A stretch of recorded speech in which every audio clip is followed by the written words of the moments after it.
Do you guys remember the 21st night of September? I'm kidding. It was actually 2 days before that, and also in 2022, so a year ago, when Rockstar Games came out with this announcement right here, saying that, hey, someone hacked our system with hacking things, and now there's gameplay footage of GTA 6 out on the internet. And, of course, they had a heart attack about it, and the internet went crazy for about a minute, and then Rockstar Games actually took out their sweeping tools and cleaned everything up, and now all that footage is gone, right?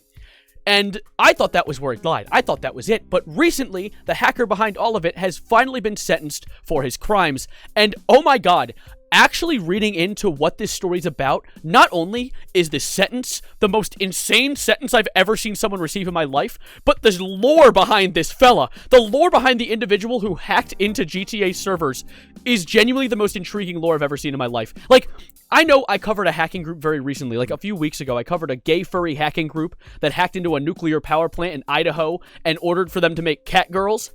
Yeah, I think this one trumps it by far. I'm shocked at what our boy Arian Kurtaj, I believe is his name, managed to hack. This is his name. This is how you spell it. So you can pronounce that in your head the correct way, and I'll pronounce it the wrong way throughout the rest of this video for you guys. But without further ado, allow me to introduce you to watchdogs in real life with this story. Oh my god. So Arian Kurtaj is a 18-year-old hacker, and he's a member of a hacking group called Lapsus.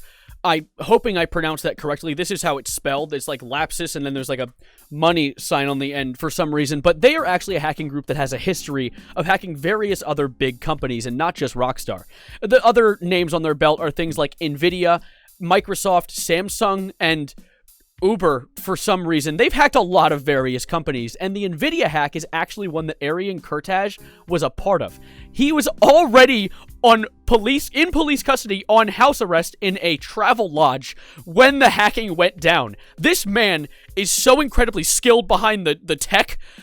He sounds like a comic book character. And allow me to explain how exactly he hacked it. Because you might be like, oh, okay, what, they held him in a travel lodge? He like whipped out a laptop or something? Used his cell phone? No.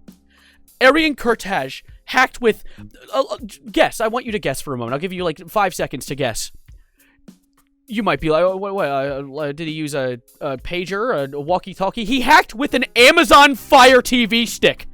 I can barely get an Amazon Fire TV stick to work on YouTube, period. And somehow he managed to steal Rockstar's gameplay footage and release it on forums.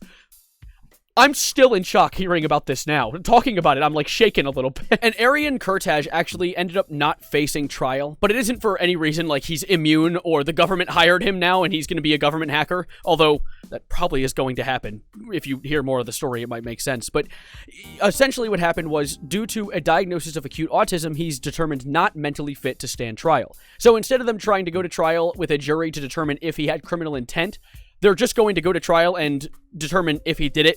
But honestly, if he did it, which we most likely know he did, criminal intent isn't even a possible consideration. He used a Fire Stick. He used an Amazon TV Fire Stick to hack into Rockstar servers. The desperation that goes into using something that barely even works as its intended job to hack is crazy to me. I'm pretty sure he meant to do it if it was him who did all of that. There was also the problem that one of my favorite quotes in the article was, so a mental health assessment used as part of a sentencing hearing said he continued to express the intent to return to cybercrime as soon as possible. He is highly motivated. Yeah, you're not joking. He seems extremely motivated. Honestly, I respect it.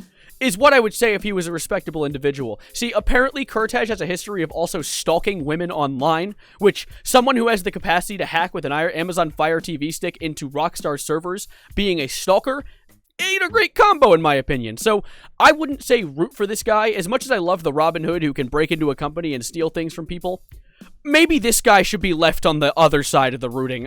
He doesn't seem like a great individual. By the way, as a little side note, there was actually a 17-year-old who helped Kurtaj in this hacking endeavor, but he's not named considering he's a minor, but he's going to be receiving 18 months in a youth rehabilitation center, so they're going to rewire his brain to not want to hack people, I guess. So that's that side story, that side plot. Now onwards to the actual sentencing, because Kurtash did eventually receive a sentence, but it's not the conventional sentence. It wasn't prison, because this guy is clearly mentally ill and very determined to get back into hacking. He's actually received what is called a Section 37 hospital order, which many have been confused and called it a life sentence, which it can be a life sentence if you don't get better, but what it is actually you get held in a hospital for 6 months. I have the form right here.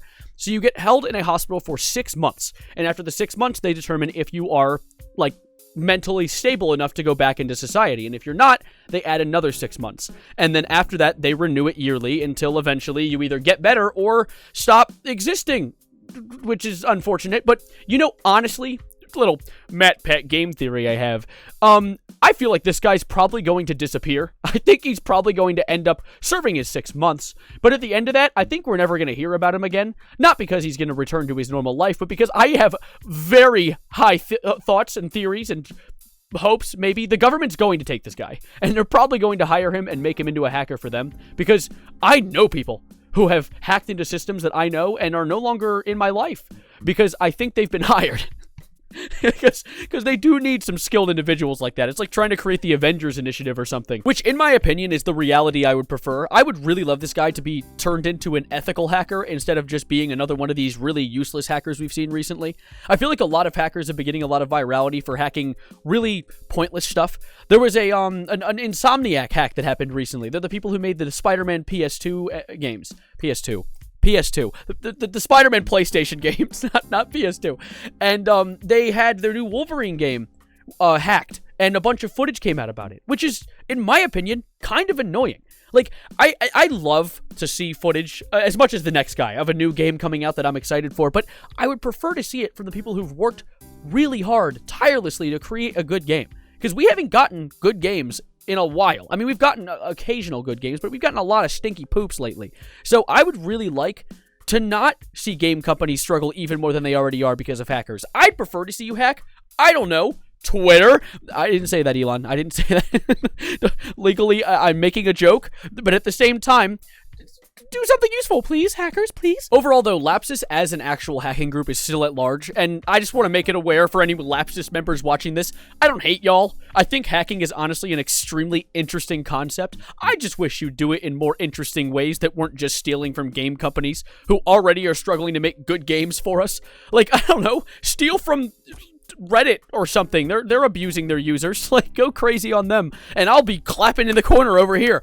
But overall, this is a crazy situation, and I thought it was a bonkers thing I had to tell you guys and talk about because I thought it was just so intriguing that not only was he receiving like an infinite hospital stay glitch, but also he hacked using a remote, a TV remote.